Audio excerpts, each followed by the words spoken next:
Hi guys, welcome back to the channel, The Viking here of course, and this is my review for The Mandalorian Season 2, Episode 4, The Siege. Last week I didn't get to upload my episode because of the technical difficulties I had and it was just too late in the end. But as a quick recap, quick review here, I really enjoyed it. Bo-Katan introduced pretty good, some really good action, very well directed by Bryce Dallas Howard.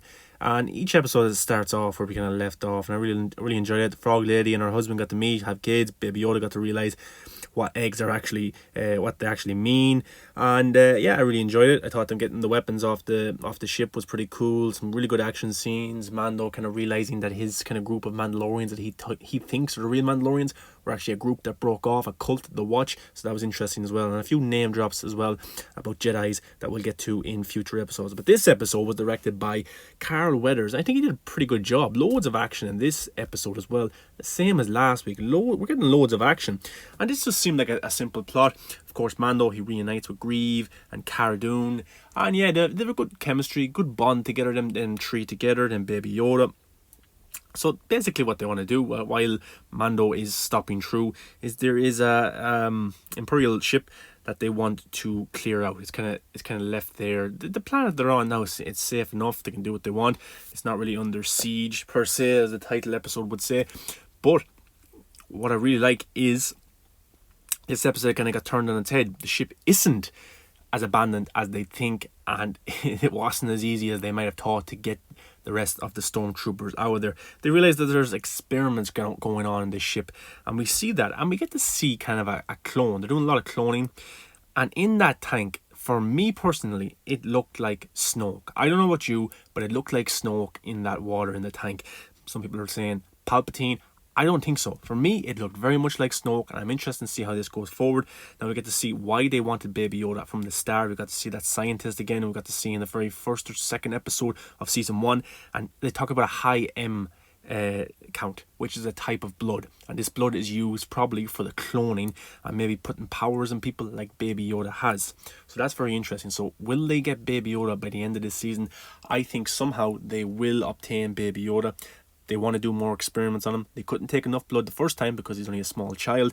But I think if they'll get him this time, they won't be afraid to do that. They'll end up killing Baby Yoda if they have to get exactly what they want. So that is pretty interesting.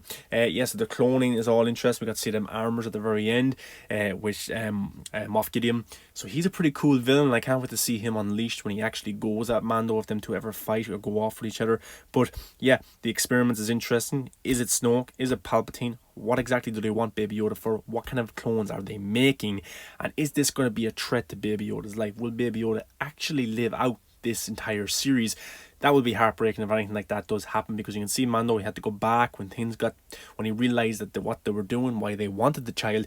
He went back straight away to get the child back, who was in school, funny enough, and eating sweets and using his powers to gain sweets that way, which was pretty funny scene as well. But he went back quickly.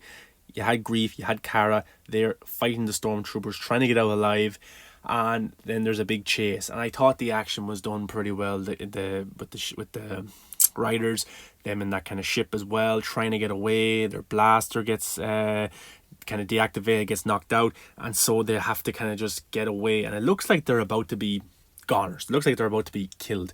But who comes in? Only Mando to save the day. And the score kicks in. The action kicks off.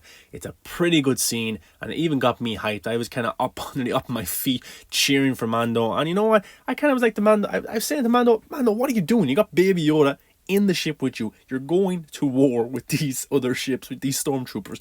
Anything could happen. The ship could die, or the ship could crash, and you could die, and Baby Yoda could die. This is pretty dangerous because you now put Baby Yoda somewhere else.